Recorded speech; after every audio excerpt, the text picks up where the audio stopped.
Mozambique থেকে ৫৫,০০০ ton কয়লা নিয়ে সংযুক্ত আরব আমিরাতের উদ্দেশ্যে যাত্রা শুরু করে বাংলাদেশের পণ্যবাহী জাহাজ এমভি আবদুল্লাহ। গত ১২ মার্চ সোমালিয়া উপকূল পাড়ি দেওয়ার সময় ভারত মহাসাগর অঞ্চল থেকে জাহাজটি জিম্মি করে জলদস্যুরা। ছিনতাই হওয়ার ৩২ দিন পর মুক্তিপণ দিয়ে ২৩ নাবিকসহ ছাড়িয়ে আনা হয়েছে জাহাজটি। এত অল্প সময়ে সোমালিয়ার উপকূল থেকে জিম্মি জাহাজ ছাড়িয়ে আনার নজির খুবই কম। তাতে প্রশ্ন উঠেছে, কিভাবে এত কম সময়ে মুক্তি পেল এমভি আবদুল্লাহ।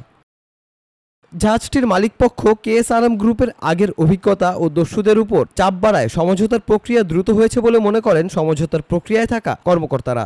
সোমালিয়ার জলদস্যুরা জাহাজটি অপহরণের পর শনিবার দিবাগত রাত ১২টা ৮ মিনিটে জাহাজটি মুক্তি পায়। ২০১০ সালে একই প্রতিষ্ঠানের আরেকটি জাহাজ এমভি জাহানমণি ছিনতাই করেছিল সোমালিয়ার দস্যুরা। ওই জাহাজ উদ্ধার করতে ৩ মাসেরও বেশি সময় লেগেছিল। কিভাবে এত দ্রুত সময়ে জাহাজটি মুক্ত করা সম্ভব হয়েছে, এই প্রশ্নের উত্তরে মালিকপক্ষ জানায়, ছিনতাইয়ের পরপরই নাবিকদের দ্রুত নিরাপদে ফেরানোর লক্ষ্যে কাজ শুরু করেন তারা। অতীত অভিজ্ঞতা থাকায় দস্যুদের সঙ্গে আলোচনার পাশাপাশি সমঝোতার প্রক্রিয়াগুলোও গুছিয়ে রাখা হয়েছিল। সেই সাথে সোমালিয়ার উপকূলে আন্তর্জাতিক নৌবাহিনীর তৎপরতা বাড়ায় দস্যুরাও চাপে ছিল।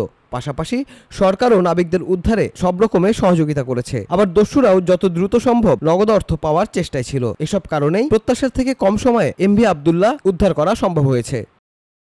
২০০৯ সাল থেকে ২০১২ সাল পর্যন্ত সোমালিয়ার উপকূলে দস্যুতা চরমে ওঠে। বিভিন্ন দেশ ও সংস্থার যৌথ তৎপরতায় ২০১২ সালের পর দস্যুতা শূন্যের কোঠায় নেমে আসে। যুক্তরাষ্ট্রভিত্তিক বেসরকারি সংস্থা ওয়ান আর্থ ফিউচার ফাউন্ডেশনের এক গবেষণা থেকে জানা যায়, দস্যুতার হার যখন বেশি ছিল তখন গড়ে প্রতিটি জাহাজ উদ্ধারে কয়েক মাস সময় লাগত।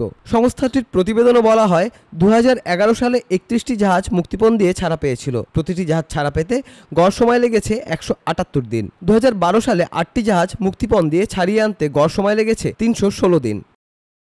সোমালিয়ায় জিম্মি বাণিজ্যিক জাহাজের নাবিকদের দীর্ঘ সময় আটক থাকার ঘটনা এমভি আলবেদর। ২০১০ সালের ২৬ নভেম্বর ছিনতাই হওয়া মালয়েশিয়ার এই জাহাজটি ২০১৩ সালের ৭ জুলাই ডুবে যায়। ধাপে ধাপে নাবিকেরা সর্বশেষ মুক্তি পেয়েছিল ২০১৪ সালের ৭ জুন।